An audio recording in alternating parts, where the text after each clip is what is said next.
So we're going to move on now for the remainder of the school year. We're going to play around with programming language, programming a virtual robot.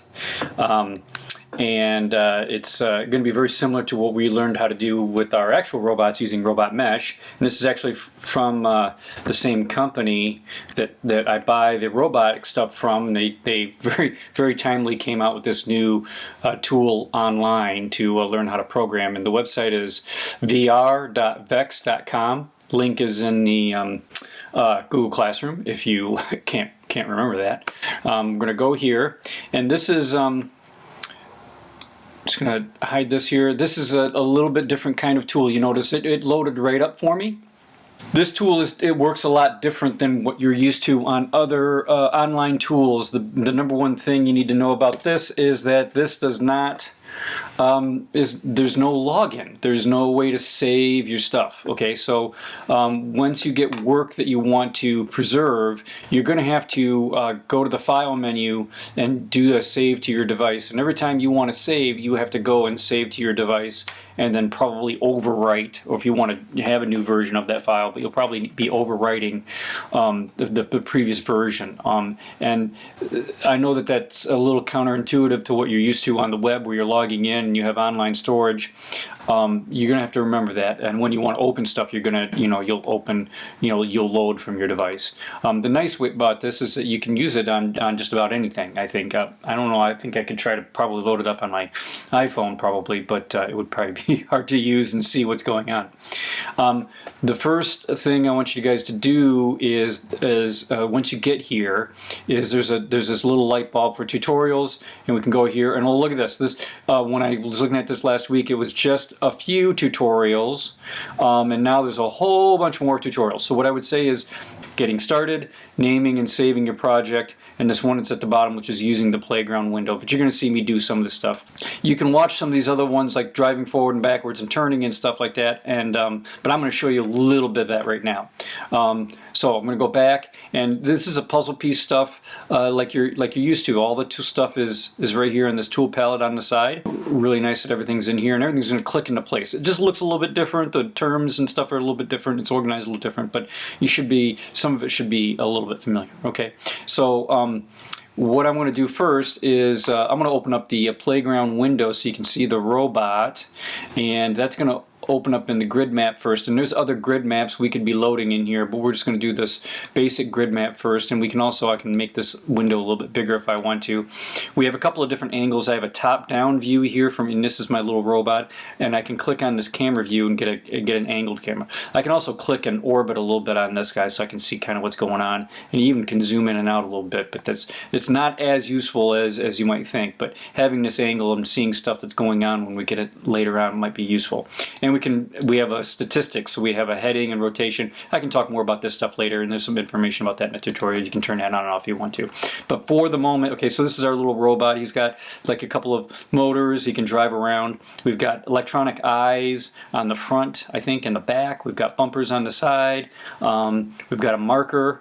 I don't know if I can zoom in. There's a marker we can put up and down. We can even change the color of the marker as we go. Yeah, I'm going to make this a little bit smaller here, so I can just put this over here to the side. And for our first challenge, all I really want you to do is just get used to this a little bit. So we're just going to do something really simple. We're just going to make our robot.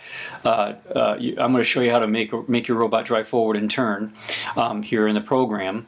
And then I'm not going to show you the whole thing. You're going to have to then finish it up, and then you're just going to have to turn that in. So we'll talk about saving and stuff. So I'm just going to you're just going to make your robot drive in a square and come back here to the home location.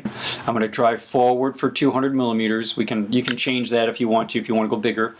And then you might think, oh, we want to turn right, but what you need to know here is that when you say turn right, it's going to continuously turn until you do something to tell it to stop. Instead of programming in a stop condition here, we can use this block here that says turn right 90 degrees.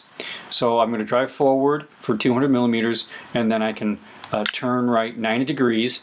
And I'm just going to put that in there, and I'm going to see what happens when I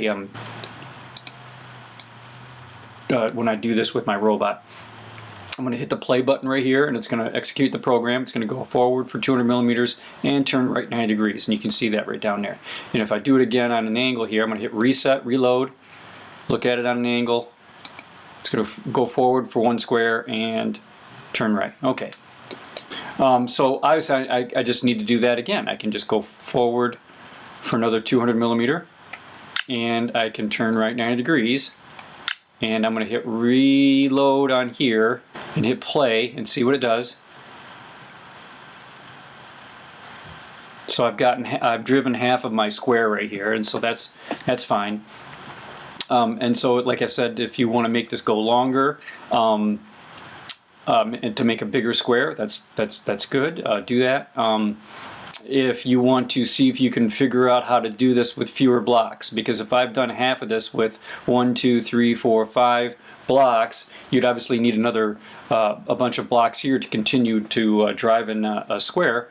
But there is a way to do it with fewer blocks. So if you can figure out how to do this with fewer blocks using some other programming functions over here, that would be an interesting challenge for you guys to do. So let me go up here into the comments. Your task is to drive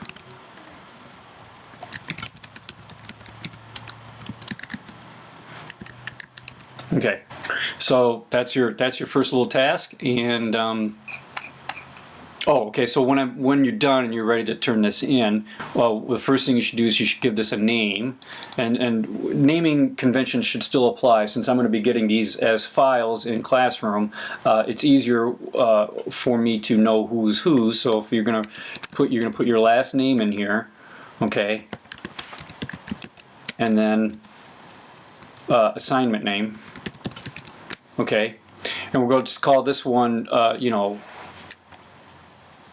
simple square. So this file would be Eldred simple square. Okay, and then hit rename, and now that's the name of my file. And then to save it, I'm going to go over here to File and Save to your device. And you guys on your Chromebooks have different storage options. You have a downloads folder you can store into. You probably just want to go in there. You might even be able to make a folder in your files to keep this stuff organized in. I don't know if you can on your Chromebooks, though. It occurred to me that you might be able to go directly into your Google Drive from your download window. And so if that's possible, that's probably better. It might be easier for you to turn it in later. Okay, and that's the other thing is we're going to have to submit when you're done, you're going to have to submit this file to Google Classroom. And if you've never submitted a file before, that might be a little bit of a tough proposition. I'll see if I can find a video resource to help you through that. Okay, you just got to basically we got to know what we're naming this here, and then you need to know where you're putting it. I'm putting it on my desktop. If I make a change, know that here this is you know, if I put in another change right here.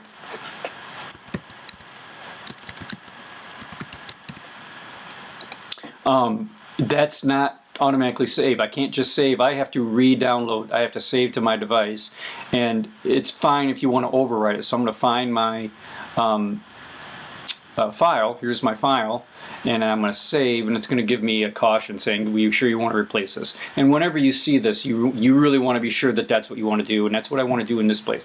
But sometimes I've had people run into situations where they inadvertently save. They have an open file, it's blank, but they inadvertently save that blank file over top of their work. So you want to be careful about that.